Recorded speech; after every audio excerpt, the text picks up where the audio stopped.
Today we're going to dive into all the features, all the details, all the pros and cons to see if this watch is in fact the right watch for you. What's up guys, welcome back to another tech review where I find awesome things to simplify your life. First of all, we're gonna go over the top 3 things that are gonna make you kind of cringe about the watch, and if you really can't handle those things, you really shouldn't be getting this watch. You should be looking at the new Pixel Watch or the new Apple Watch. But if you're alright with these things, I'm gonna go over the other 3 reasons of why the watch will make you just go like, I don't care, just take my money! So full disclosure, I did buy this watch with my own money, so everything that's being said in this video is just my opinion. Good or bad, it's nice to be honest here. Anyways, let's get started. So first of all, your smartwatch does come with a smart assistant. It's not Alexa, it's not Siri, it's Bixby! But it's Bixby. So Samsung actually took out S-Voice, which was not that useful, and they added Bixby, which is not that useful either. So it only works if it's connected to your phone, it doesn't work by itself. And I tried asking it to do maps, to navigate, to even do simple math, and it seems to be having a lot of trouble with that. Hey Bixby, what's 2 times 2? Not find the answer to your question. Hey Bixby, navigate home. I could not find the answer. Anyways, that's Bixby for you.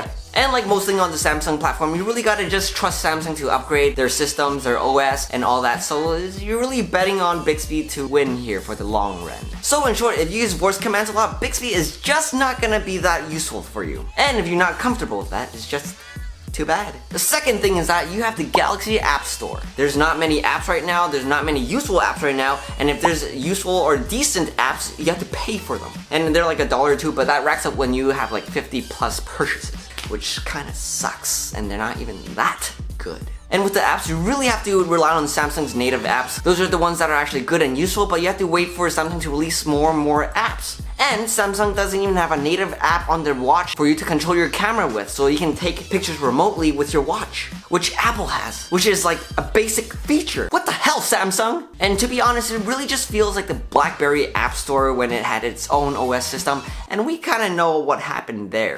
So in short, if you're looking for really useful apps that are cool and useful, gotta look somewhere else. And the third and last negative of this watch is the battery life. So I know that battery life is huge for us who are just getting into smartwatches. Because we want to watch that, we don't have to charge every single night because we want to track our sleep patterns, and you can't track your sleep patterns if it's charging overnight. Now, I know I'm gonna get a bit of hate for this because it's advertised to get you 4 to 6 days of battery life, but in my experience, and I have to be transparent here, I've been only getting 2.5 days on my watch. These are my current settings so far. I have the always on display, my brightness is at level 3, and my heart rate is monitored continuously, and I'm using the wrist gesture to unlock my wrist. So of course, I know that if you have your display always on, it's gonna drain a lot of battery, but I was still expecting like at least 3 days with that on. To get 4 to 6 days, you really need to use the power saving mode, where it turns your watch into a grayscale mode and turns off all your function. And there is watch only mode, which turns your whole watch off except for the clock function, and that can last you a heaping 28 days. I mean, like, that's cool and all, but I didn't buy the watch for that. That's like if you're going like survival mode, deep in the woods kind of thing. But I mean, it's nice to have that feature. In the end, if you do want to get the 4 to 6 days of battery life, you kind of do have to turn all your settings low, or else I'm just gonna say it's safe to get 2.5 days of battery life with modest use. So I don't know if I got a lemon again, like my Fitbit Versa, which died in a day. Definitely let me know below what kind of results you're getting with your battery. Alright, so those are the 3 things that really pissed me off about the watch, and if you can get past that, let's go over the 3 reasons why I love this watch. First of all, this actually feels like a premium tool for everyday use. It is actually a real watch. Now, I'm kind of a watch guy myself, so I think I know what I'm talking about when I say it feels like a real watch, and here's why. This 46mm Galaxy Watch features a bright and crisp display. The watch comes with a stainless steel frame with the buttons on the side. The buttons have this textured feel to it, it's a soft rubber, and the piece that you can't miss is the dial. And whoo! The dial is the sexiest hardware on this piece. So I don't know if you can hear this, but it has a really satisfying click to it.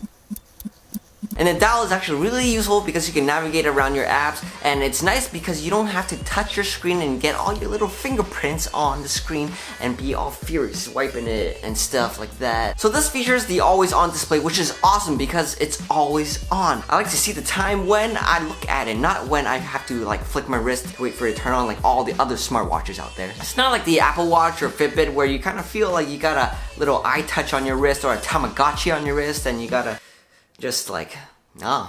it's a real watch. Anyways, the next point is that this high quality, rugged, durable watch is actually military grade approved. That means you can drop it, go swimming with it, use it and abuse it, and it will still be okay. That means you can drop it like this. Whoa, just kidding. I'm a tech reviewer, not a tech abuser. Anyways, the glass is made of the Corning Gorilla Glass DX Plus. That means it's durable, highly scratch resistant, and it's made to reduce glare when you're under the sun. So that's why you don't need to put a screen protector on your watch, because I don't know a single person that would put a screen protector on a nice watch, because this, guys, is the Rolex Psychos and Omegas of the smartwatch category. And just in case you're wondering about the smaller version of this watch, the 42mm, the battery on this watch is actually 75% bigger than that one. The bigger battery would definitely be the better reason to get the 46mm watch, besides its bigger size for aesthetic looks. So here's the Galaxy watch compared to my other watches. So this watch is definitely on the bigger side. When I first put the watch on, I did feel like it was a tiny bit big. But over time, I got used to it and it looks normal to me now. And I personally really like the look of the watch because you can wear it in a professional setting or a really casual setting. It just fits in really well with any outfit that I wear. So the second compelling reason is that you can actually ditch your phone now. So when I first started using the watch, I really noticed that I left my phone alone and I can like walk to other places and I have everything here with me. So it really replaces your phone in a few areas. First of all, you got the NFC payment, so you don't have to take out your wallet or your phone to tap to pay. And then you get all your notifications getting sent from your phone into your watch, and it's really responsive. And as you can see here with my WhatsApp messages, the messaging system anticipates what you're gonna say and you can just press the button like pop, and there you go. And the last useful feature is making phone calls. So in my experience, I was actually pretty impressed with the call quality. The placement of the microphone was designed very well. It's actually placed right here on the watch, so when you talk, your voice gets recorded very clearly. And when I was talking to someone else on the other side of the phone, they said my voice was bassy, was very good, and they were overall impressed. However, I can't say the same thing about what I'm hearing from the watch. The speaker on the side of the watch is actually very tinny and it's hard to hear in noisy environments. The best place to call on your watch is either when you're in the phone or when you're in a very silent environment, because if you're in a coffee shop or anything like that or out in the street, you have to kind of be like, hey, can you hear me? Hello? What? And that doesn't look very cool. So in the end, I just feel like I can ditch my phone. I don't need to take it out or bring it to me everywhere, especially in the washroom, or touch my phone in the car, because you know, that's kind of illegal. Now I can touch my watch, which is also quite distracting, so I wouldn't recommend that. And that's where Bixby comes in. You can say, hey Bixby, and it activates the voice assistant, and you can attempt to make Bixby make a call with it, but it kind of works like 50% of the time. It's really hit and miss, but not very impressed. And the last reason of why you would want to get this watch is that it acts as a very good fitness companion and fitness tracker. That's right, fitness companion, because you can actually ditch your phone yet again and go on your workout, your run, your cycling,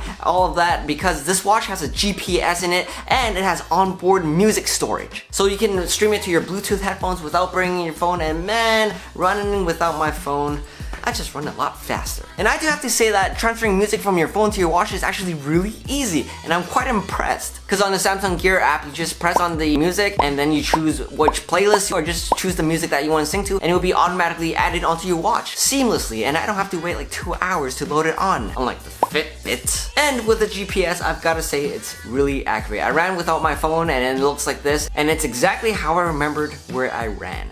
So props to you, Samsung. So it's great that you can leave the bulk behind and leave all the distractions of your phone, because I know when you're working out, you're actually messaging people on Instagram. You're not actually working out, are ya? So I find that it's really useful to help you focus on your workout, get it done, and you know, just get on it. And the reason why it's a good health tracker is because you can track a lot of information very easily. As you can see here, it tracks my heart rate, the elevation, and the speed that I was going at. And besides that, this watch can automatically detect 40 different kinds of activities, but I found that I felt safer pressing on the activity and starting it, so then the GPS tracks exactly where I started and exactly where I stopped. I really like that I can track my water intake, my coffee intake by a press of a button, and it's very intuitive for me to use, and I can continuously track my heart rate at the same time, because some phones, like the previous versions, you can only track it frequently. And as you can see on these charts, this is what a continuous heart rate monitor looks like and a frequent heart rate monitor looks like. It's a big difference. So I'd have to say that the watch has a lot of sensor in it, and it tracks a lot of data, but however the app that shows you the insights just isn't that insightful. It shows you the data but not the patterns in your life. For example, with sleeping, you can track how much time you're in deep sleep, in REM sleep,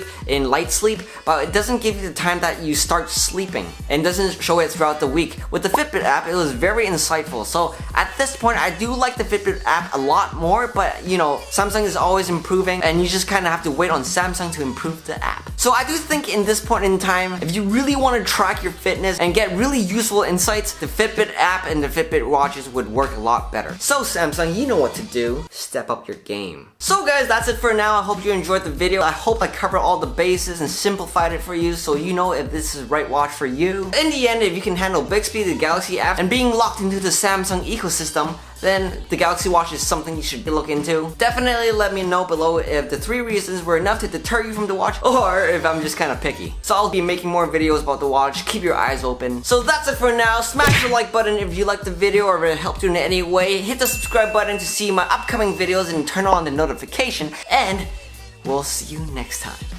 Bye!